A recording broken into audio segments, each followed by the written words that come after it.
আসসালামু আলাইকুম গাইজ, আপনারা সবাই কেমন আছেন? রূপকথা কুকিং হাউজে সবাইকে স্বাগতম জানাচ্ছি। গাইজ, আমি এখন ডিম চিনির পরোটা বানাবো। আমি এখানে প্রথমে আটার ডো বানিয়ে এই যে এখন রুটির শেপ তৈরি করব। আমার দেখেন এই রুটি শেপ বানানো হয়ে গিয়েছে, এই যে এরকম। এখন এর মাঝে আমি চিনি দিয়ে দিচ্ছি।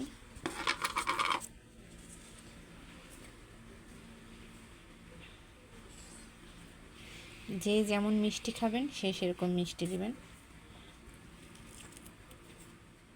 রূপকথা ইমো।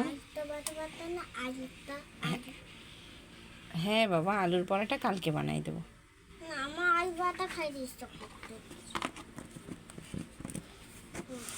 এই যে এবার পরোটার শেপ তৈরি করব। এই যে এভাবে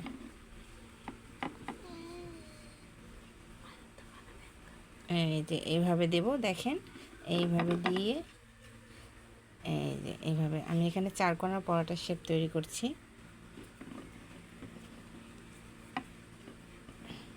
এবার খুব আলতোভাবে বেলে নিতে হবে।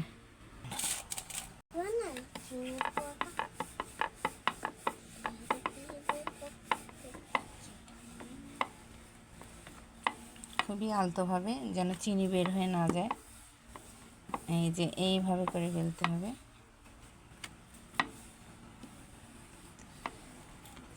বাসায় যদি কোনো নাস্তা না থাকে, বিকালে চট জলদিভাবে বাচ্চাকে এভাবে ডিম পরোটা বানিয়ে দিতে পারেন। মিষ্টি করে পরোটার সাথে ডিম মিষ্টি পরোটা অনেক বেশি টেস্ট লাগবে। এই দেখেন আমার চিনি কিন্তু বাইরে বের হয়নি, আমি একটা রেখে দিলাম। একই রূপভাবে আমি আরও একটি বানাবো। আমি আবারও আরেকটি রুটি বেলে নিচ্ছি। এবার একই রূপভাবে চিনি দিয়ে দিচ্ছি।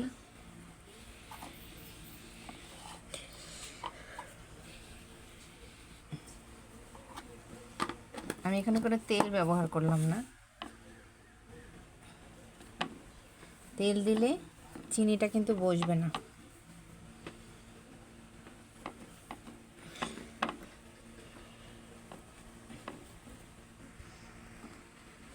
এই দেখেন এবার আলতোভাবে এটাও বেলে নিচ্ছি। আলতোভাবে সামান্য পরিমাণের গুঁড়া দেব।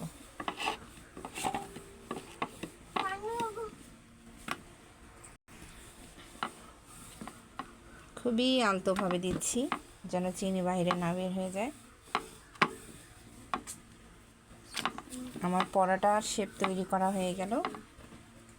এবার ডিমের যে ব্যবহারটা আমি ভাজার ক্ষেত্রে দেখাচ্ছি, সঙ্গে থাকুন, দেখতে থাকুন। ডিম চিনির পরোটা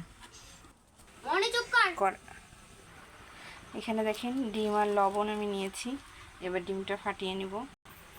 এই যে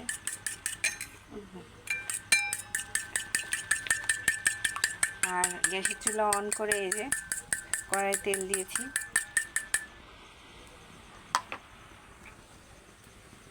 এবার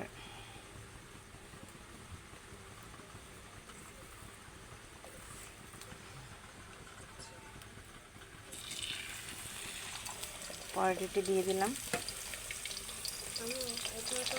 এখন এর মাঝে এই যে আমি ডিম দিয়েছিলাম, এই যে ডিমটা দিয়ে দিচ্ছি। এইভাবে লাগাই এইভাবে দিয়ে দিচ্ছি ডিমটা।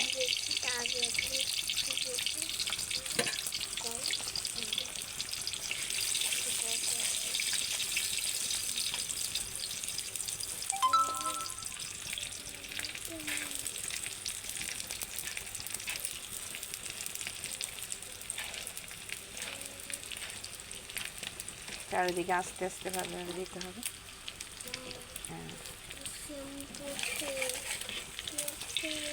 এবার এটাকে আমি উল্টে দিচ্ছি। এবার এ পিঠেও হালকা করে দিতে হবে।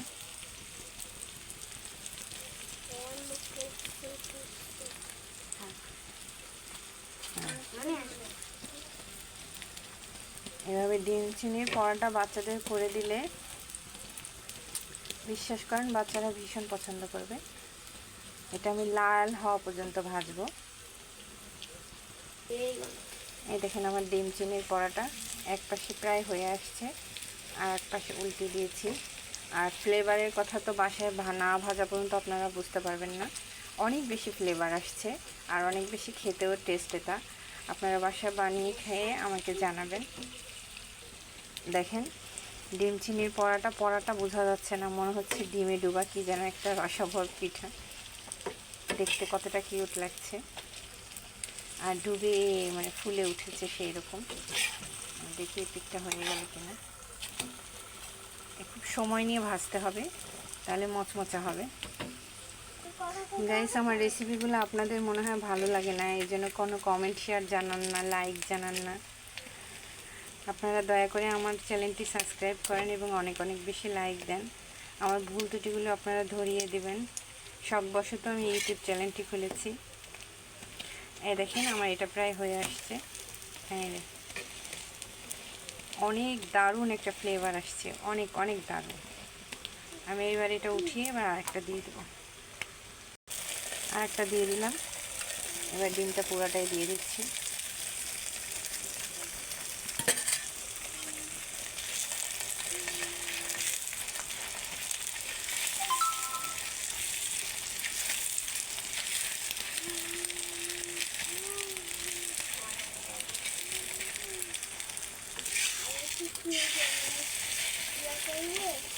ডিমের পরিমাণ এই পিঠে বেশি লেগে গেছে,